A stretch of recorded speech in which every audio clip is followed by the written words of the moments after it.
Dengan menyebut nama Allah yang Maha Pengasih lagi Maha Penyayang, orang-orang yang beriman kepada Al-Quran yang diturunkan kepadamu Muhammad dan kitab-kitab yang telah diturunkan sebelum engkau, dan mereka yakin akan adanya akhirat, merekalah yang mendapat petunjuk dari Tuhannya, dan mereka itulah orang-orang yang beruntung. Nah sekarang, bentuk bersyukur seorang anak ini, bentuk bersyukurnya, saya lihat ada dua kata kunci. Yang pertama, diingatkan oleh Allah tentang proses biologis dia terlahir. Hamalathu ummuhu wahnan ala wahnin wa fisaluhu fi amain anishkurli. Gitu ya? Iya. Wali walidaik. Itu yang pertama ya. Yang kedua, bentuk praktek syukurnya itu wabil walidaini ihsanan. Bentuk syukur dalam bentuk perbuatan yang paling tinggi ihsan. Nah, saya mau coba dielaborasi ini. Tahapan-tahapannya. Baik. Ihsan itu pertama, anak tidak bisa disebut berbuat ihsan kepada orang tuanya kalau anak tersebut tidak taat ke Allah. Ya, jadi intinya si anak ini taat ke Allah dulu untuk bisa jadi ihsan ini. Bahkan taatnya pun juga sebagaimana definisi ihsan dalam hadis Nabi, anta'budallah ka'annaka tarah, fa illam takun tarahu fa innahu yaraka. Jadi anak ini nggak mungkin bisa mensyukur nikmat orang tua kalau dia belum kenal Allah. Kenal Allah. Belum tunduk pada Allah, nggak bisa menjadi anak yang bersyukur. Iya.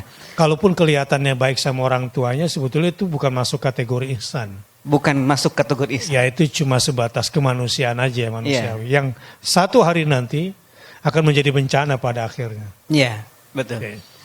Yang kedua, ihsan itu taat kepada orang tua. Mematuhi perintah-perintahnya yang tidak bertentangan dengan perintah Allah. Itu yang kedua dari ihsan itu.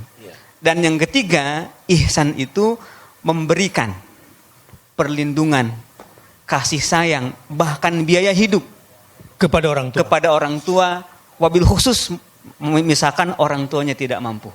Apalagi sepuh. Apalagi sepuh. Makanya Nabi mencela betapa celakanya punya kedua orang tua, masih ada orang tua yang sepuh tapi tidak bisa masuk surga. Betul. Gitu ya. Celaka sekali orang. Celaka sekali. Dan yang keberapa tadi? Ketiga tadi, sekarang Dan yang keempat. keempat, ihsan itu adalah selalu berdoa. Rabbil filli Wali. wali walidayya warhamhuma kama rabbayani shaghira. Jadi kalau nggak begitu berarti bukan anak yang saleh. Karena Bukan. kan awaladin salihin yada'ulah. Iya. Jadi bersambung tuh. Iya, ya Allah itu bagian dari ihsan. Bagian dari ihsan. Jadi kalau anak itu saleh, tanda-tandanya ya saling berdoa untuk orang tuanya. Betul. Walaupun kelihatannya baik, ustadz, santri, tapi nggak berdoa, bukan anak yang saleh di hadapan orang tua. Iya. Betul. Karena prakteknya ada juga yang disebut musahabah bil ma'ruf. Iya. Wa sahibhuma fid dunya ma'rufa. Ada musahabah bil ma'ruf, menggauli orang tua dengan ma'ruf.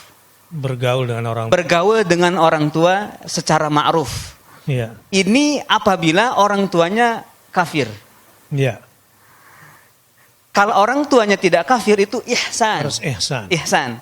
Kalau orang tuanya tidak kafir itu ada, tetap harus berbakti juga. Tetapi disebutnya musahabah bil ma'ruf. Bergaul dengan ma'ruf. Sampai di sini Kang Boni. Jadi kita udah dapat ya. Jadi rupanya strategi agar kita bisa bersyukur versi Al-Quran ini, rupanya anak-anak milenial harus diingatkan bahwa dia terlahir dari sebuah proses yang tidak mudah.